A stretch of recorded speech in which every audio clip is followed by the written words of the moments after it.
Students welcome back. Last time बच्चों हमने आपको ह्यूमन का डेंटल फॉर्मूला बता दिया था बच्चों। ह्यूमन के अलग अलग एज पर अलग अलग डेंटल फॉर्मूले होते हैं बच्चों, और उनको मिल्क सेट क्या है, मिक्स टीथ क्या है, परमानेंट सेट क्या होता है, विजडम टूथ, यहां तक हम लोगों ने पढ़ लिया था। अब इसके आगे बच्चों यहां पर ध्यान से देखो, ये सब अदर एनिमल्स के डेंटल फॉर्मूले हैं बच्चों। इसका जिक्र तुम्हारी एनसीईआरटी में तो नहीं किया गया है, लेकिन फिर भी ये क्वेश्चन बच्चों पूछे जा चुके हैं नीट में, इसलिए मैं पढ़ा रहा हूं। अगर मुझे सिर्फ एनसीईआरटी पढ़ाना होता तो मैं इसको मन ना पढ़ाता, लेकिन चूंकि एनसीईआरटी में नहीं दिया है, लेकिन कई बार अलग अलग कॉम्पिटिशन क्वेश्चन आए बच्चों, इसलिए तुम्हें जानकारी होनी चाहिए।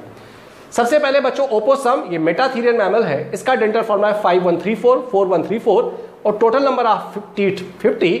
ये सबसे ज्यादा मैक्सिमम नंबर ऑफ टीथ किसी भी मैमल्स में सबसे ज्यादा टीथ बच्चों ओपोसम में पाए जाते हैं। रैबिट में 2033 1023। यहां पर आप ध्यान देखो 28 टीथ होते हैं, लेकिन यहां पर इंसाइजर्स के बाद देखो तो कैनाइंस नहीं है। कैनाइंस ना होने की वजह से यहाँ पर गैप होता है, गैप कहते हैं डायस्टमा। लेकिन नीट में तुम्हारा क्वेश्चन पूछा गया डायस्टमा किसे कहते हैं, तो किसी भी दो दांत के बीच में बच्चों अगर गैप होता है तो उसे हमेशा डायस्टमा कहा जाता है, यानी gap between any two teeth, that is called diastema. ये क्वेश्चन आपके यहां पूछा जा चुका है। हॉर्सेस एंड पिग्स का डेंटल फॉर्मूला 3143 3143। इसमें 44 maximum number of teeth in eutherian mammals. Eutherian मतलब प्लेसेंटल। हायर मैमल्स में बच्चों सबसे ज्यादा टीथ होते हैं 44। हॉर्स एंड पिग दोनों का डेंटल फॉर्मूला सेम है, लेकिन अगर किसी भी मैमल में पूछा जाए तो ओपोसम में सबसे ज्यादा होते हैं।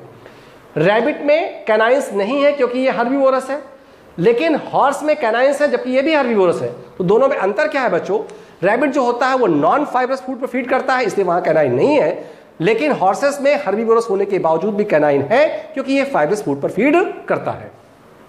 डॉग्स का फॉर्मूला बच्चों 3142 3143। इसको अगर हम इस तरीके से लिखें, ये क्वेश्चन भी बच्चों तुम्हारे एन से पूछा जा चुका है। इस फॉर्मूले को मैंने ऐसे लिखा 313 + 1 2 314 1 + 2।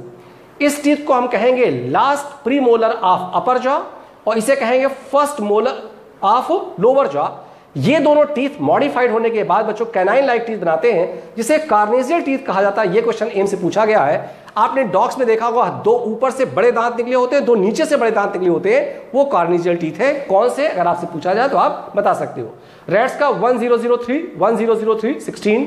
एलिफेंट्स में 1003 0003। इसका टोटल नंबर ऑफ टीथ 14 बच्चों।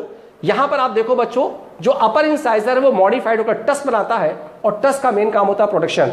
इसका मतलब यहां पर सिर्फ अगर देखा जाए तो खाने वाले दांत केवल मोलर्स होते हैं, और जो टस्क होता है खाने का नहीं दिखाने के। तो कई बार कहावत सुना होगा, हाथी के दांत दिखाने के और खाने के और, क्योंकि खाने के लिए यहां पर बच्चों केवल मोलर्स ही पाए जाते हैं। जो टस्क होता है बच्चों इंडियन एलिफेंट्स में केवल मेल में होता है, और अफ्रीकन एलिफेंट मेल फीमेल दोनों में पाए जाते हैं टस्क। इसके अलावा एलिफेंट के अलावा बच्चों male wild bear and walrus में भी पाए जाते हैं, लेकिन ये अपर कैनाइन के मॉडिफिकेशन से बनते हैं। तो बच्चों ये भले ही तुम्हारी एनसीईआरटी में नहीं है, लेकिन आपको इसे पढ़कर जाना चाहिए। ये डायग्राम बच्चों तुम्हारी एनसीईआरटी में नहीं, लेकिन फिर भी आपके यहाँ एम से क्वेश्चन पूछा गया है। यहां पर ध्यान से देखो, अगर हम टीथ का इंटरनल सेक्शन काट के देखें तो हमें ऐसा डायग्राम दिखाई पड़ेगा। टीथ के अंदर एक कैविटी पाई जाती है बच्चों, दैट कॉल्ड पल्प कैविटी। इसके अंदर कनेक्टिव टिश्यू से भरा हुआ फ्लूइड भरा होता है, दैट कॉल्ड पल्प। और ये पल्प कैविटी बच्चों पल्प पोर से अंदर जॉ बोन की तरफ ओपन करती है एक अपर्चर की सहायता से, इसे कहते हैं पल्प पोर। इसी पल्प पोर से ब्लड सप्लाई, नर्व सप्लाई सब कुछ टीथ को मिलती रहती है, जिससे टीथ की ग्रोथ होती रहती है। अब आपके यहां क्वेश्चन पूछा गया बच्चों कि ग्रोथ ऑफ टीथ किस बात पर डिपेंड करती है, तो बच्चों growth of teeth diameter of pulp pore पर डिपेंड करता है। यह क्वेश्चन नीट में कई बार पूछा गया है। जैसे जैसे बच्चों हम लोग की उम्र बढ़ती जाती है, वैसे वैसे पल्प पोर का डायमीटर कम होता जाता है, जिससे ब्लड एंड नर्व सप्लाई भी कम होती जाती है, जिससे टीथ की ग्रोथ रुक जाती है। एक वक्त ऐसा आता है बच्चों, दांत हमारा साथ छोड़ देता है। इसका मतलब एज बढ़ने के साथ साथ पल्प पोर का डायमीटर कम हो जाता है, जिससे ब्लड एंड नर्व सप्लाई कम हो जाती है, जिससे टीथ की ग्रोथ रुक जाती है। तो कैसे पता चला साइंटिस्टों को कि डायमीटर ऑफ पल्प पोर पर ग्रोथ ऑफ टीथ डिपेंड करती है? इसको कंपेयर किया गया। कल बच्चों मैंने बताया था, रैट, रैबिट, स्क्वेरल में जो परसिस्टेंट टीथ होते हैं, persistent teeth through out the life grow करते हैं। तो जब साइंटिस्टों ने देखा कि परसिस्टेंट टीथ के पल्प पोर का डायमीटर कभी भी कम नहीं होता, क्योंकि ब्लड एंड नर्व सप्लाई लगातार मेंटेन रहती है, तो जहां पर पल्प पोर का डायमीटर मेंटेन है वहां growth through out the life है, और जहां पर पल्प पोर का डायमीटर कम होता है वहां पर टीथ की ग्रोथ कम होती जा रही है। इसी से साइंटिस्टों को कंफर्म हुआ कि growth of teeth depends upon diameter of pulp pore. Clear बच्चों? जो पल्प कैविटी की लाइनिंग होती है यहीं पर बच्चों पाई जाती है ओडोंटोब्लास्ट, जनरली ओडोंटोब्लास्ट सेल बच्चों वन सेल थिक होती हैं, यही सेक्रेट करती हैं डेंटिन प्रोटीन, और डेंटिन बच्चों लेयर बाय लेयर डिपॉजिट करती है, एक लेयर, दूसरी लेयर, तीसरी लेयर, ऐसे तमाम से लेयर। इन लेयर के बीच में कैनालिकुलाई होती है बच्चों, गैप होता है थोड़ा सा। ये बच्चों एम्स का क्वेश्चन था, नॉट फॉर नीट। यहां पर देखो बच्चों, इस ओडोंटोब्लास्ट से कुछ फाइबर्स निकलते हैं जिन्हें कहते हैं टोम्स फाइबर। टोम्स फाइबर्स आपके यहां पूछा गया है, और ये बच्चों कैनालिकुलाई के अंदर इंटर करके और ज्यादा डेंटिन सेक्रेट करते हैं, जिससे टीथ और ज्यादा स्ट्रांग हो जाता है। यहां देखो बच्चों, सॉकेट ऑफ जॉ बोन पर, जहां पर टीथ अटैच होता है सॉकेट ऑफ जॉ बोन से, वहां पर एक फाइबर पाया जाता है जो टीथ के अटैचमेंट में हेल्प करता है, इसे शार्पीज फाइबर्स कहते हैं बच्चों। तो आपके यहां शार्पीज फाइबर्स एंड टोम्स फाइबर दोनों क्वेश्चन पूछे गए हैं। मान लो दोबारा कभी आए तो आप बता सकते हो कि ये टीथ में पाए जाते हैं। टोम्स फाइबर्स बच्चों टीथ की ग्रोथ में हेल्प करते हैं, और शार्पीज फाइबर बच्चों टीथ के अटैचमेंट में हेल्प करते हैं। क्लियर? तो हमारे ख्याल से आप सारे बच्चों को इंटरनल स्ट्रक्चर ऑफ टीथ समझ में आ गया होगा। तो ये तो हुआ बच्चों टीथ के बारे में। अब सैलिवरी ग्लैंड्स, ध्यान से देखो बच्चों सैलिवरी ग्लैंड्स के बारे में। सैलिवरी ग्लैंड बच्चों बक्कल कैविटी में पाई जाती हैं। जनरली बच्चों मैमल्स में 4 पेयर सैलिवरी ग्लैंड्स पाई जाती हैं, 4 पेयर सैलिवरी ग्लैंड मैमल से पाई जाती हैं। लेकिन बच्चों ह्यूमन में केवल 3 पेयर्स पाई जाती हैं। ह्यूमन में केवल 3 पेयर्स। कौन कौन सी? पहले देखो बच्चों 4 pair. 1 pair parotid salivary gland, 1 pair सब मैक्सिलरी सब मैंडिबुलर ग्लैंड, 1 पेयर सब lingual gland, and 1 pair infra orbital या जाइगोमेटिक ग्लैंड। ये इंफ्रा ऑर्बिटल या जाइगोमेटिक ग्लैंड बच्चों मैन में नहीं पाई जाती, लेकिन डॉग्स में पाई जाती है। यानी जाइगोमेटिक ग्लैंड मैन में नहीं पाई जाती, तो मैन में कौन कौन सी पाई जाती है बच्चों? पैरोटिड ग्लैंड, सब मैक्सिलरी सब मैंडिबुलर एंड सब लिंगुअल। ये 3 पेयर सैलिवरी ग्लैंड्स बच्चों ह्यूमन में पाई जाती हैं। 1 बाय 1 ध्यान से देखो, ये सब तुम्हारी एनसीईआरटी में दिया हुआ है बच्चों। जो पैरोटिड सैलिवरी ग्लैंड्स होती हैं बच्चों, ये गाल में अंदर तरफ पाई जाती है, इनर साइड ऑफ चीक। ये जो सलाइवा सेक्रेट करती हैं बच्चों, उसमें एंजाइम का लेवल ज्यादा होता है, म्यूकस का लेवल कम, इसलिए इसे सीरस सेक्रेशन कहते हैं। और इसकी जो डक्ट होती है जो सलाइवा को लाती है बच्चों, उसका नाम है स्टेंसेंस डक्ट। ये स्टेंसेंस डक्ट भी बच्चों आपके यहां पूछा जा चुका है, और ये स्टेंसेंस डक्ट अपना सलाइवा बक्कल कैविटी में अपर मोलर के पास लाकर सेक्रेट कर देती है। एक दिन बच्चों शुरू मैंने बताया था कि सलाइवा में म्यूकस ज्यादा हो सकता है तो म्यूकस सेक्रेशन, और अगर एंजाइम ज्यादा होगा तो सीरस सेक्रेशन। तो यहां पर एंजाइम ज्यादा होता है, इसलिए बच्चों सीरस सेक्रेशन। दूसरी होती है बच्चों सब मैक्सिलरी या सब मैंडिबुलर ग्लैंड। तुम्हारी एनसीईआरटी में नियर लोअर जा के पास में पाई जाती है। ये जो सलाइवा सेक्रेट करती है बच्चों, इसमें म्यूकस और एंजाइम का लेवल बराबर होता है, और इसकी जो डक्ट होती है इसे कहते हैं वाटसन्स डक्ट्स। ये क्वेश्चन भी बच्चों आपके यहां पूछा गया है, वाटसन्स डक्ट्स, और ये अपना सलाइवा नियर लोअर मोलर के पास ला करके रिलीज कर देती है।